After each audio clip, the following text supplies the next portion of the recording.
ভারতের ফারাক্কা বাঁধের বিরূপ প্রভাব মোকাবেলায় পদ্মা ব্যারেজ নির্মাণের উদ্যোগ নিয়েছে বিএনপি সরকার। পানির ন্যায্য হিস্যা নিশ্চিত এবং দেশের দক্ষিণ পশ্চিমাঞ্চলের পরিবেশ রক্ষায় রাজশাহীর রাজাপাড়ায় পদ্মা নদীর উপর বড় বাঁধ নির্মাণের প্রকল্প নেওয়া হচ্ছে। শিগগিরই প্রকল্পটি অনুমোদনের জন্য একনেকে পাঠানো হবে।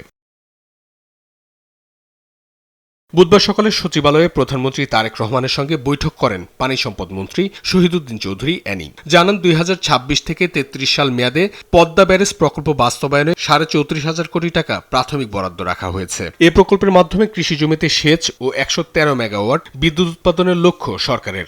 সব দিকে সবাইকে আমরা কিভাবে সমন্বয় করতে পারি সেই দিকে আমরা বিশেষ নজর দিয়েছি এবং আমরা আশা করছি যে আমরা এই প্রজেক্টটা খুব শীঘ্রই একটা মিটিংয়ে উপস্থাপন হবে, আলোচনা হবে এবং সিদ্ধান্ত গৃহীত হবে। প্রধানমন্ত্রীর সঙ্গে তিস্তা মহাপরিকল্পনা নিয়েও আলোচনা হয়েছে বলে জানান মন্ত্রী। তিস্তা মহাপরিকল্পনা সেটি আরেকটা গুরুত্বপূর্ণ প্রজেক্ট।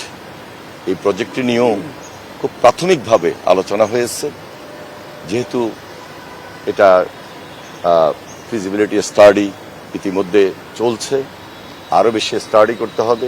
এদিকে খাল খনন প্রকল্প বাস্তবায়নে আগামী ১৬ মে চাঁদপুর যাবেন প্রধানমন্ত্রী, আর ফেনীতে যাবেন ২৫ মে। বর্ষা মৌসুম আসায় মে মাসের পর আপাতত খাল খনন প্রকল্প বন্ধ রাখা হবে জানিয়ে পানি সম্পদ মন্ত্রী বলেন, নভেম্বরে ফের খাল খনন শুরু হবে। অঙ্কন চৌধুরী, দেশ টিভি, ঢাকা।